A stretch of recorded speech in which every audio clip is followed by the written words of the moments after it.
Last week, Apple announced during his WWDC a lot of new features, a lot of updates on each platform. There are a lot of visual things, but there are also interesting features like customization on iOS, even the colors of your apps you can change. You can lock your apps, you can hide your apps even. But also on other platforms we see huge updates like mirroring your phone on your Mac. You can we even have RCS support for messages. On Vision Pro even we see new gestures, and obviously something that everybody already read about is the whole AI section during the conference, which draw a lot of attention. We see on-device AI, but we also see AI in Apple Private Compute Clouds, or how you should name it, with the breakout through OpenAI. But Björn, what was your most interesting update that you saw? Yeah, I think what you just mentioned with the OpenAI, not really the AI features in all the platforms, but the allowing the efficiency gain in applications. I think that's a huge leap forward to see in notes, in all Apple applications, that this AI is getting more and more integrated and more powerful than ever before with the on-device and the Apple Compute, and they're all concerned about privacy at Apple, so I think that's the good way forward on that one. Yeah, the good thing there is the summarizing thing, and basically where you gain indeed some more efficiency. Also in notifications we see that there's summarizing, and that in fact at a glance you can see whatever happened during the last period. It's all about efficiency. I think it's all about getting more efficient. If we talk about business, using in business, I think that's one of the most important things for me on the announcements last week on the conference. Yeah. Okay, I'm a huge fan of the calculator, to be honest. So not even that it's a calculator just on iPad OS. We were missing that for a huge while, but what Apple here did was really extend that feature completely. It's really impressive what they do with that. I don't think it's very complicated to do, but it's really good. It's a good hack of your camera, your handwriting. Yeah, I think that's again all the AI features coming into the practice now, to see that using these features to enrich a simple calculator like they did now on the iPad. Yeah, that's true. And for me as well, the fact that you can mirror your phone now on your Mac is something that I really like, because you only need one device. Then you just leave it in your pocket and you have your phone screen if you need it on your Mac. Yeah, fully controllable. Again, with full privacy mode as well, because people can't watch on your iPhone if it's laying there. It's still locked, so I think that's Okay. Well. Things that are missing. In each conference there are things that we miss. Yeah. Vision Pro is not coming to our region, not yet. So we're all looking forward to that one. And I think also what I was missing, and I don't know if it will be announced in the future or not, but there was a lot about AI integration into their Apple applications like Notes and the Apple Mail, but not really on third-party applications, not on the Office suite, because I think that's where people are looking at as well, because most of the people are using these kind of applications even on their mobile devices today. We'll see if there are kits available for that for external developers to. I think they announced there were some APIs available, but they didn't go into detail whether Microsoft or other vendors will already introduce them. So that's something to look forward to. It will be interesting to see who will adopt those new capabilities. Yeah. And for you? Yeah, what I missed is, and it's going on for years already. I really would like a Mac to have a touchscreen.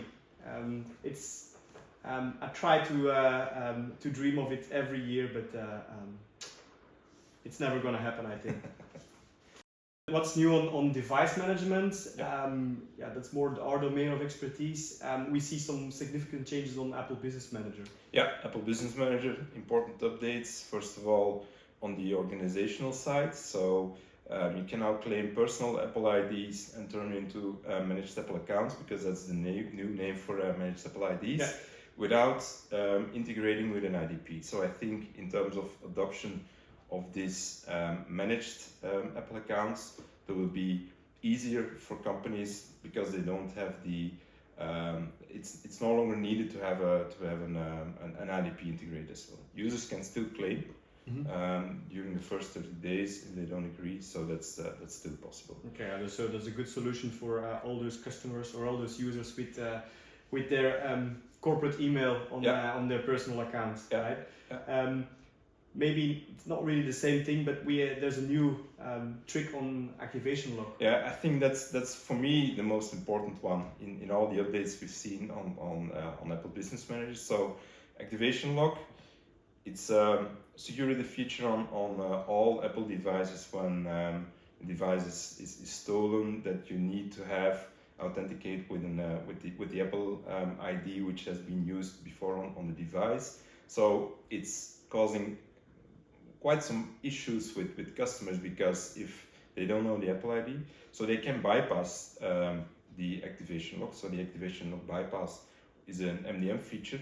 That was already available. It was already available for years as an MDM feature, but it turned out that in some cases it wasn't set up properly, so it didn't work, or there were some issues with that one. And that's something now which Apple has taken out of the MDM, but introduced in Apple Business Manager. So this means that all the supervised devices managed in Apple Business Manager, available in Apple Business Manager, you can turn on, turn off activation lock. So I think for all these devices laying in closets at IT departments, that will be a solution in the future to avoid this one. So, so that would avoid all those brick devices that we have. Brick devices. We see you customers with brick devices. and you needed to contact Apple support to unlock with proof of purchase. So a lot of administration, which will all be handled now with this activation lock feature in Apple Business Manager. Yeah. And that's for iOS devices, iPads as well. I think for Macs even. Macs even. So for Mac you can have also the personal activation lock. You can overrule that. And because they've now also introduced Vision Pro and Apple Watch as devices also managed in Apple Business Manager, it's also possible for these kind of devices. So you now have a full overview of all your managed Apple devices in Apple Business Manager with the introduction of the Watch and the Vision Pro.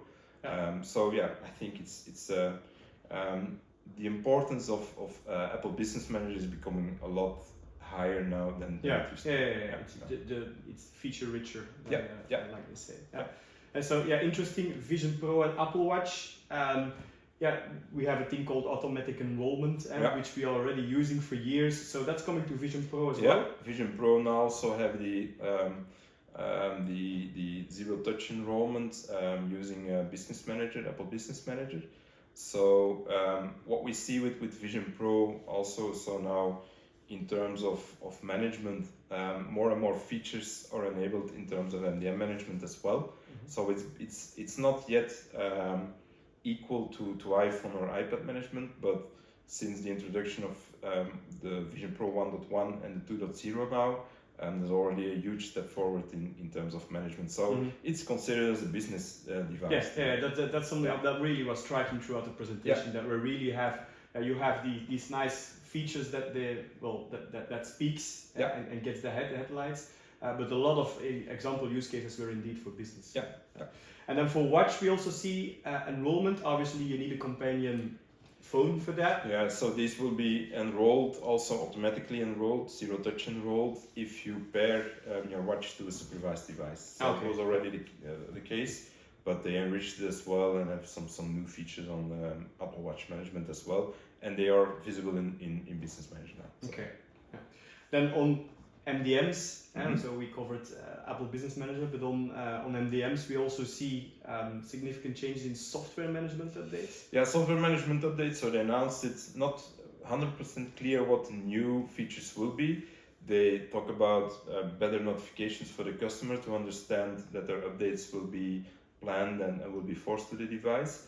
One feature which is which is new is beta management. So you can now manage beta versions as well on all these devices, but for the rest it's still waiting for some more details on how it will look like, if it will solve some issues we saw in the past with cellular updates updates through cellular networks.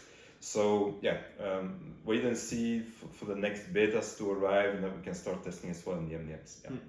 We see also changes in, I name a few Safari extensions. They are now manageable. Also, the naming convention throughout the platforms is a bit better, and it's now profiles. Yeah, so they name it device management everywhere. Yeah, so it's now called device management, like it used to be already on iPadOS and iOS. It's now the case on macOS as well. Okay, and then in the first seconds of this video, I was talking about hiding and locking apps. Is that also something that we can manage? Yeah, hiding and locking apps. So you can disable it, or on a per app basis you can allow it, but you cannot say, these apps should be locked. Yeah. Okay. So you can say, you can allow it. And there is again user chooser. Yeah. And then, okay, there you go. Yeah. We had some troubling time with stolen device protection. It's something that was introduced in iOS 17. They changed it a little bit throughout the versions of iOS 17, but there are changes there as well, right? Yeah. So with the stolen device protection, there was a grace period for 1 hour if the device is not in a known location, and during this grace period you could not install MDM profiles, for example. So it was causing some issues during rollouts of projects. They slightly changed that one. Now for newly enrolled devices, you can enroll if you're using user enrollment, for example. You can still enroll them within the first. So you don't have to wait for. You don't have to wait for the grace period is over. Something we're waiting for, we need to check, is if this will also be the case for migrating from one MDM to another one, which today is causing these kind of issues. So that's something to look out for the future. If they will. So basically, it would be great if that grace period is removed as well, so that once you have retired from the legacy MDM and you enroll in new one, that you don't have to wait for 1 hour. Yeah. Also, what is a trusted location? Nobody still knows. Yeah, right? that's the Apple surprise. Yeah, there you go. Right, we already talked about Vision Pro, where we see this more and more as a business device. Is that also true for the management capabilities? Yeah, so as already stated, let's say the typical basics like wiping a device, locking a device, pushing a passcode, even pushing Wi-Fi, and these kind of things are already possible. So it's coming close to what we see for other devices in the Apple ecosystem today. Use cases, I think we see for Vision Pro, remote support. I saw a very nice demo last week of a famous remote support vendor using Vision Pro. So I think that could be the future there. Frontline work, also linked to that one. Obviously training, because that's one of the key elements of extended reality. But also in healthcare and even in office work. Why not having a 4D display just in front of you to do all your work? So I think that will be interesting to see how it will change in the next coming years to get these devices more and more in the business. Yeah. Okay, so we still have to wait to throw away all our screens that we have in our offices. That's not coming there so fast, I think. What did we miss for managing devices? Today, and we don't know, maybe it's still coming because we're still in the first beta versions of the new releases. We don't know if we can manage the new password application and the new introduced password app. Will it be manageable or not? Would be great if we could manage that one as well. For an enterprise, from an enterprise perspective. And also, what you already one of the new features you liked, the iPhone on your Mac. I can imagine for some enterprise that could be seen as a kind of a security or a privacy risk. So we didn't see a payload yet to manage these. So I'm curious to see if this will be introduced in the future as well. Okay, interesting. If you want to read more, we published some 2 white papers. One more general white paper on everything that has been announced on WWDC, but also one with a technical deep dive, and I'm sure you will find some links to it.